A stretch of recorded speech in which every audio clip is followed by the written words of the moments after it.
Guaranteed to get the net curtains twitching. By day, 60-year-old grandmother of 3, Francesca Brown, can be seen walking her dogs, reading a good book. But by night, Francesca turns into this.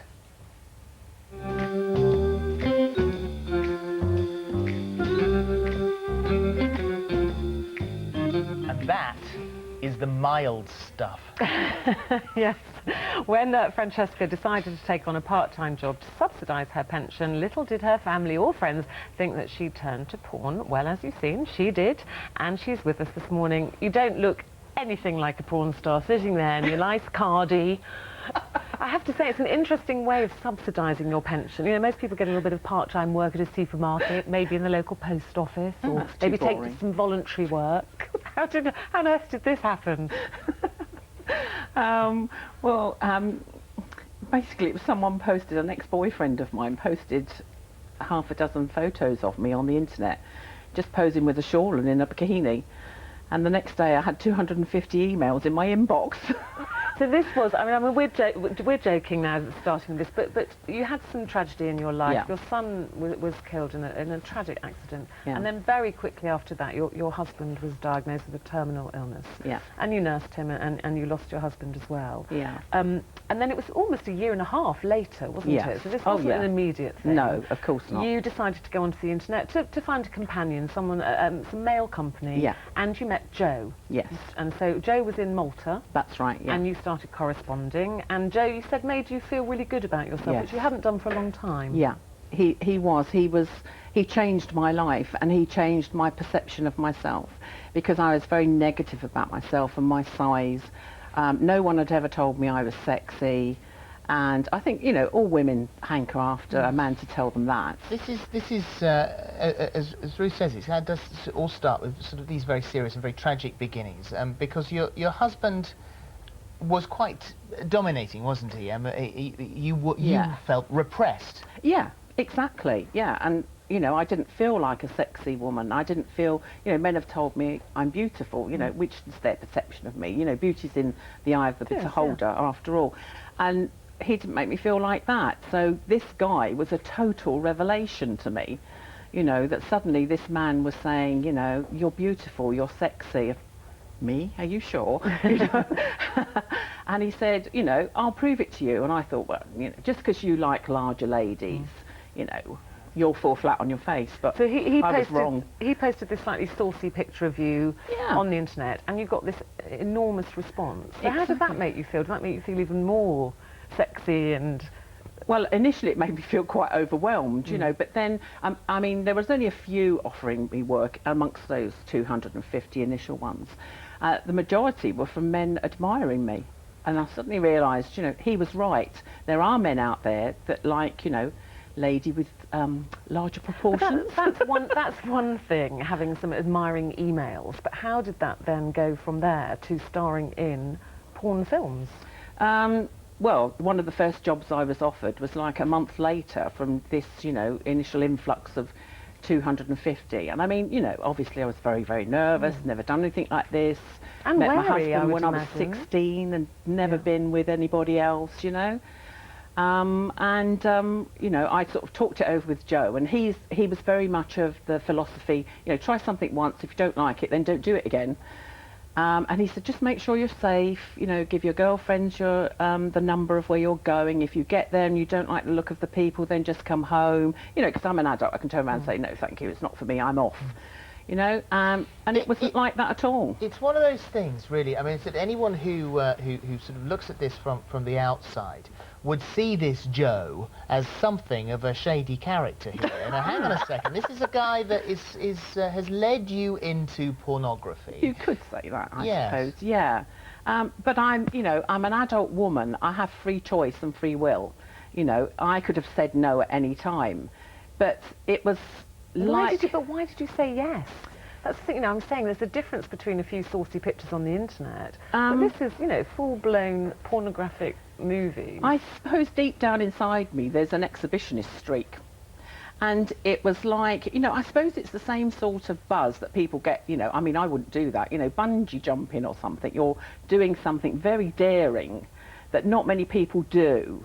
and I just thought, well, I'll give it a go and see what happens. So you are, as you say, a respectable granny, and you have grandchildren, your son. But that first day, I mean, listen, last night, after I'd had a look at Christine Hamilton on the webcam, I had a look at your site, and this is serious, hardcore pornography. And I know every part of you now. I feel we know each other so well. Well, you know me so well. Great gracious. So, having seen you do the things that you've done and the pictures that you've had taken there, when you think about it, I mean, that's not necessarily where you saw this going. You didn't imagine it would go that far, surely. Well, no, I suppose not really, you know. I mean, if anybody had said to me, you know, when I was in my late 40s, early 50s, you know, in 5 years' time, this is what you'll be doing, I'd have said, oh, yeah, on your bike, you know. I would never, ever have dreamt of doing something like that. Who are the blokes? Well, they're mainly male stars, you know. Porn stars? Yeah, I mean, you know, the thing is, people perceive it as that, you know, I have lots of partners, but in actual fact, in 7 years of doing it, I've had 10. So it's not that great a deal, because I do work with some guys more than once, yes. You know. So. And what does your son think about it? Well, when I told my son, he just said, look, Mother, you're an adult, you're a young woman still, you know, it's your life. You're free to do what you want as long as you're safe. You know, and I am a sensible woman. Safe? Of course, yeah, everything's safe. You know, I look out for myself. People always know where I am, where I'm going to be. They can contact me. You know, I never do anything that's unsafe. We're talking, you know, safe sex encounters Philip's mentioned here. your son, but what about your grandchildren who are 7 and 3, I think, Yeah. are they? So do they know, the older one, the 7-year-old, does he know anything about this? Or? Of course not. And will you tell him? When he's old enough, yes. I mean, you know, I envisage I'll be sat in a rocking chair one day, and instead of asking me about what went on in the war, because I can't remember that anyway, I was born after it, you know, I'll be able to tell him, you know, well, your granny was a porn star. Be interesting, one of those show and tell at school, won't it? Yeah. Go home and ask Grandma what she did in her youth.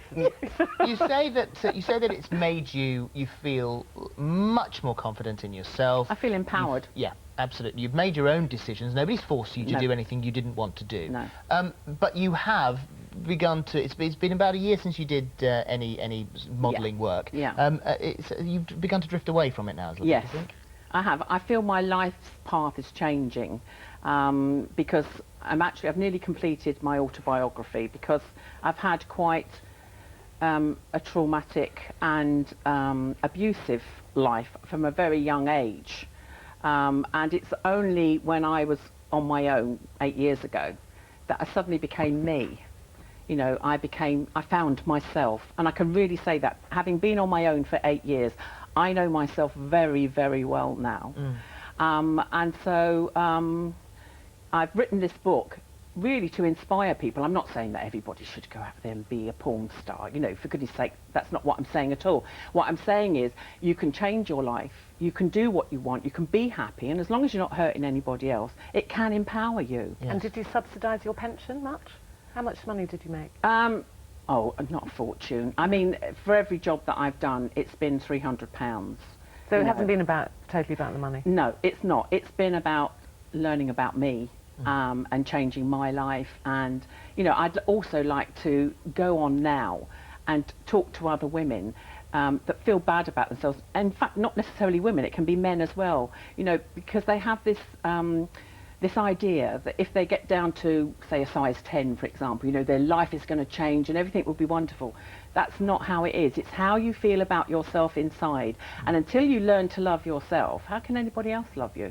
And I would like to, like my friend this morning, you know, that's come with me, you know, she, it was yesterday morning actually, she had an outfit on and she said, I don't feel right in this. And because I've known her for 30 years, I was saying, well, put this, this and this on. And she put it on, she said, you're really good, you've got style yourself and you know how to tell other larger ladies to dress. She said, I feel so much more comfortable and at ease in the outfit you've chosen for me. Well, thank you Francesca, for coming in today. It is an extraordinary story, and now drifting into poetry as well. So, Yes. so good luck with that one. Come back with the autobiography. I will. I Yeah. will. Thank you. Thank you. Thank Nice you to meet very much.